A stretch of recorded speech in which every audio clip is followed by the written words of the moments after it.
refining it. But one of the things, and mine is, I usually, when I'm doing portraits, have people facing to the left. And I do that because since I'm right-handed, it allows me to work my way off, right?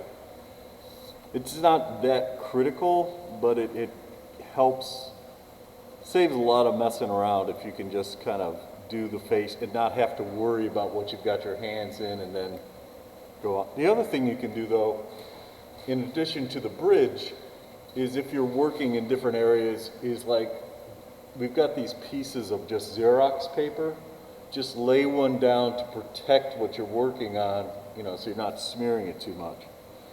But I'm pulling up a lot of the darker shadows, and you'll see them happen, and they're really subtle.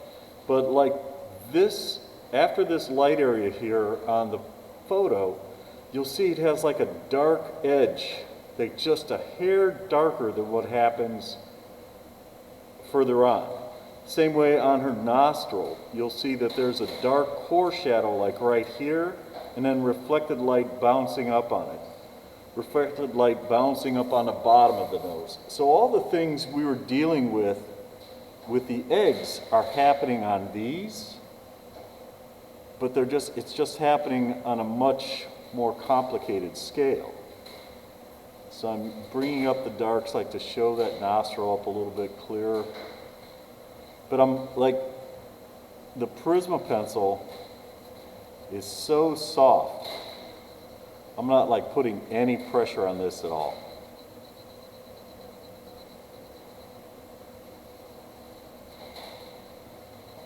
But I want to bring those darks, and you can see I'm using the same motion we did with the eggs, where I'm going in a series of like kind of different directions, holding the pencil very lightly.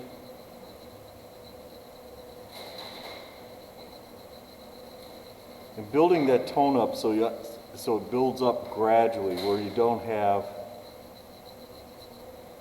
like I don't want a big dark line in the middle of my tone. I just want to start darkening up parts of it.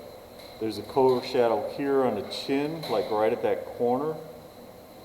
Usually where you see lights and darks are where you have a corner. Like this, you've got to remember, you're looking at a cube, right? So this light edge coming down like this, that's the corner of the face. That separates the front from the side. So it's showing all those places where kind of that plane or that surface changes direction.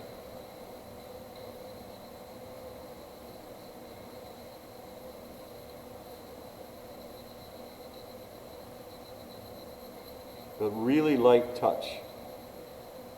Like I'm not pushing on this at all. They'll make a really nice mark just on their own. And the same would happen, I would bring this right into the hair. Like this, her hair is going to get pretty solid black through all of this area. Again, where I would bring in the hair-like texture, and I would do it, again, not by making lines like this, where I have these even lines, but letting my marks kind of hit and skip where they actually disappear, and kind of building up a tone by using that kind of texture. But I'm thinking tone or sections of hair. If you think individual hairs, number one, you're making a line that's thicker than a human hair just with this pencil, right? So the hair is going to start looking very straw-like. A good way to actually see how to render hair on something is look at a statue. Like something that's been carved in, like a marble statue, where they've had to simplify that form, but still capture the curls and all that kind of stuff.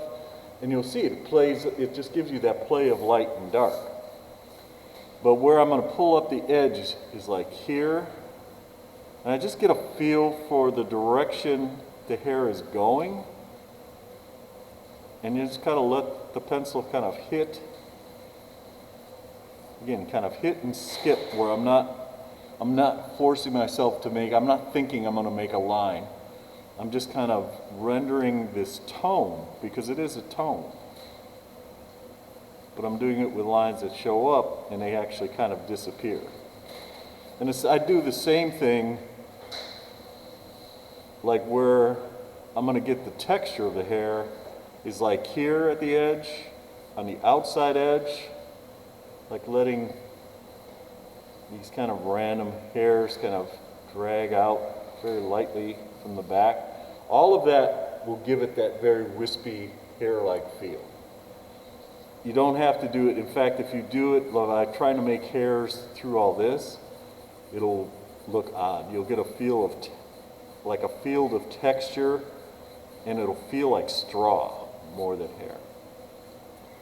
The other thing I'm going to do, like I pulled up the lights here, but the other place I could kind of get that hair-like texture is going up, and again, kind of getting a feel for that, how that bends across the top of her head and right at that corner. And you can see that this light area on her forehead carries right up into the hair. It's the same corner, right? Front of the face leading up into the top of the head. But I don't want to get too even. There's some areas where the hair is kind of clumped together. And then I would go, after I pull up the lights, I would go in with a sharper pencil and kind of next to that,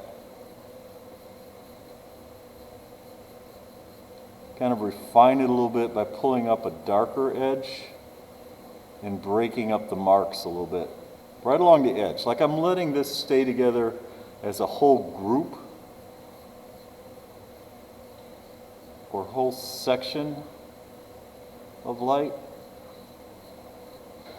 I think all humans have an OCD gene where they want things to be very systematic and regular and spaced evenly and all that, and you have to fight against that because that's not what happens, you know. When you have organic forms, you're not going to get that type of thing.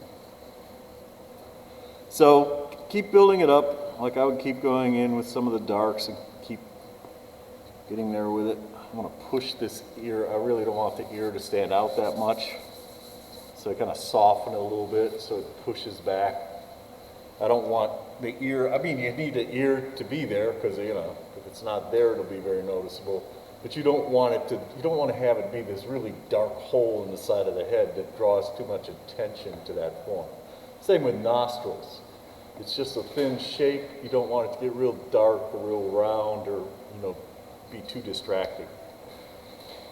And then again, the last thing I'm going to do is there are certain areas on this where you can see like here, here, a little bit on the cheek, in the corner of the eye, nose.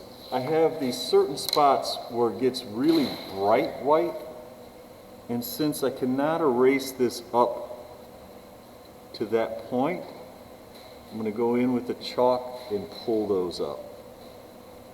But it's in from the edge. Like that bright white section is not out at the edge, it's actually back a little bit. Again, it's a corner. It's right on that corner. And that would lead me up to where, even in the hair, I need something sharper. Use the other side of this. Like right in the center of this tone, I erased up those highlights. I'm going to pull up little kind of light edges, which will pull that corner out even more. Eyelid, cheek, and their shapes, right? Like this one becomes kind of a triangle.